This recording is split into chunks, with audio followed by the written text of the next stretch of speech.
The South African music industry is huge, not in terms of size, but in terms of market value. The only country in Africa that competes with South Africa in terms of entertainment and music is Nigeria, and this is all because of their massive population and easy access of the internet.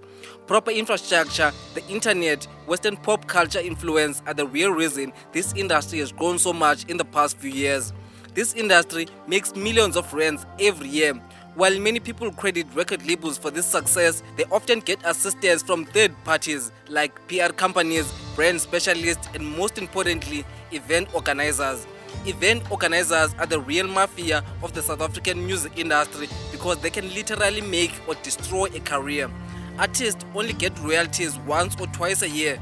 Throughout the year, they mainly get most of their income via events. I'm sure you've seen the video of MT collapsing on stage or Dos fainting while performing. This is all because those guys were tired and their bodies couldn't take it anymore. You see, popular artists in this country perform around 4 to 6 gigs a night. They don't have to, but they have to. The money that they make on streaming platform is not enough to sustain them. They also can't rely on TV and radio royalties as they only pay once or twice a year. Long before event organizers took over, artists used to host their own gigs. In the 1980s, Brenda Fassie used to host her own gigs in order to promote her music. Like for instance, when she was promoting Vulindlela, she hosted her own gig in Ellis Park Stadium and charged people to run at the gate. Because the entrance fee was so cheap, people came out in numbers. Not only she made a lot of money, but successfully promoted and made Vulindlela a generational hit. On this video, we are gonna explore the complexities of the music industry, look at the main reasons why artists and record labels depend so much on events, look at how event organizers exploit and use their power to get favors in the industry. This is one of those videos you don't wanna miss, especially if you're an artist. Make sure you stick around until the end. Now, without further ado, let's get started with this video.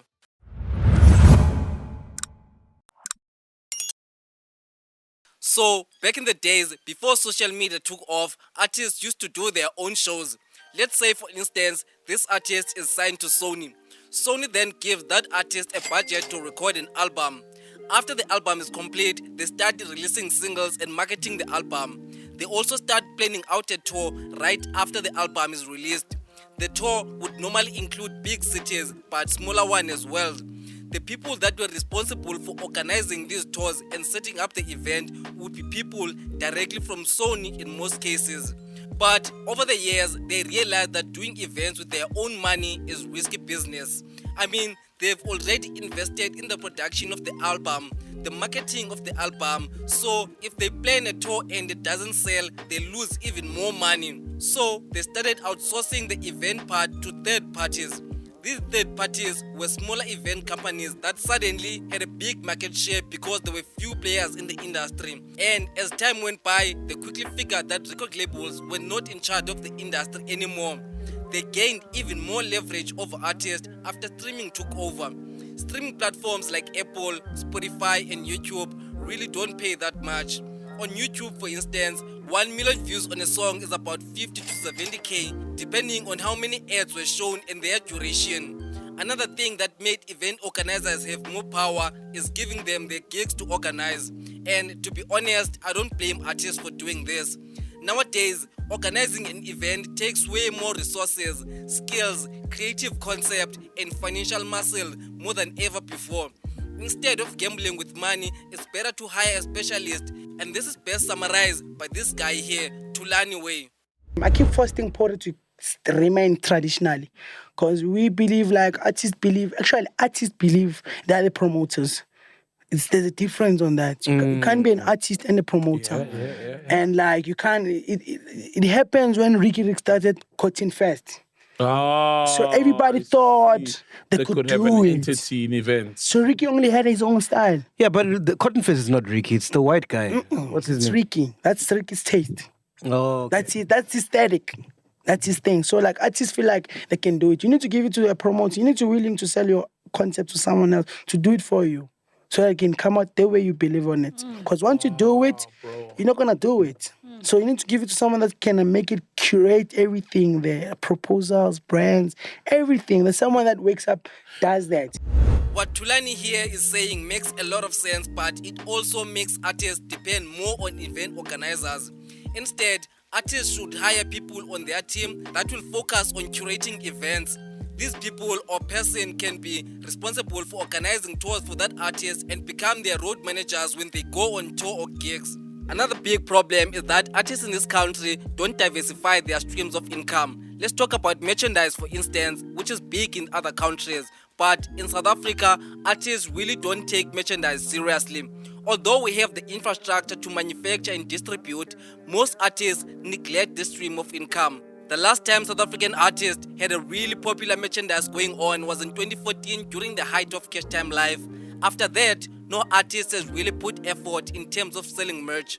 Of course, Casper did open a store in Joburg CBD, but it didn't last. MT also opened a store in Pretoria, but it also shut down because of COVID. Some artists are lucky enough to attract lucrative endorsement deals. Now, these deals are good as they pay huge amounts of money. They also make artists financially stable and increase their brand value. But these deals are typically reserved for high-profile celebrities.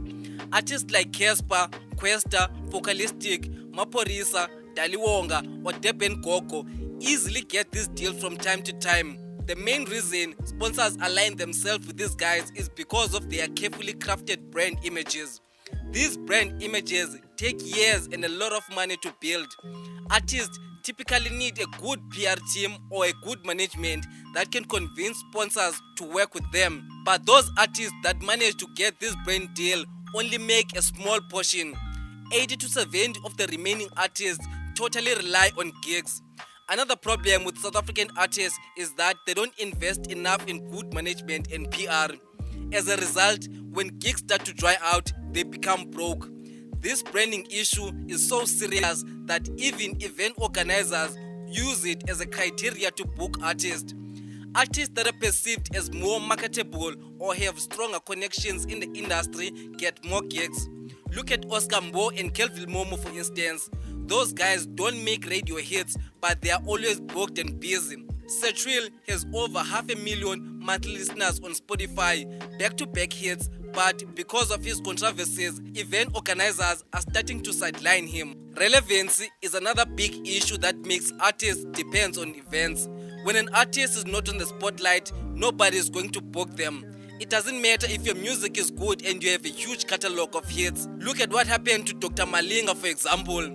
He was not relevant, so nobody booked him and he got broke and couldn't even pay his bills. And this is another problem with South African artists. They live from hand to mouth. They don't want to invest in side hustles. Once their music career is over, they become broke. Event organizers know this weakness, so they book them for way cheaper.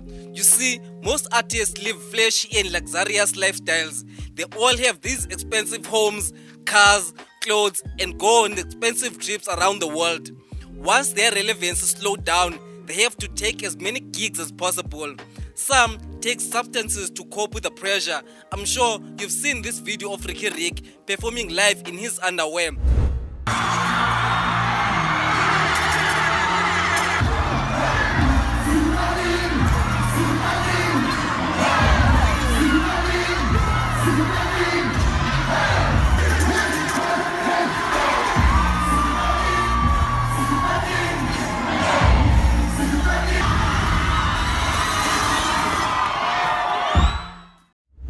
A lot of people allege that he was apparently high on drugs. Not to put all the blame on artists, this country also has a deep culture of hosting and attending events literally every week.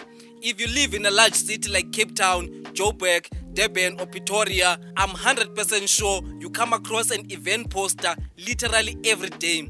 Clubs, restaurants, festivals and private parties are always going down like nobody's business in this country. People need entertainment, entertainers need money, event organizers are the middlemen. There are things that I may have gotten wrong in this video. Please correct me in the comment section and let's have a conversation about the role of event organizers in the ecosystem of the entertainment industry in this country. Please tell me what other strategies artists can use in order to be financially independent from event organizers.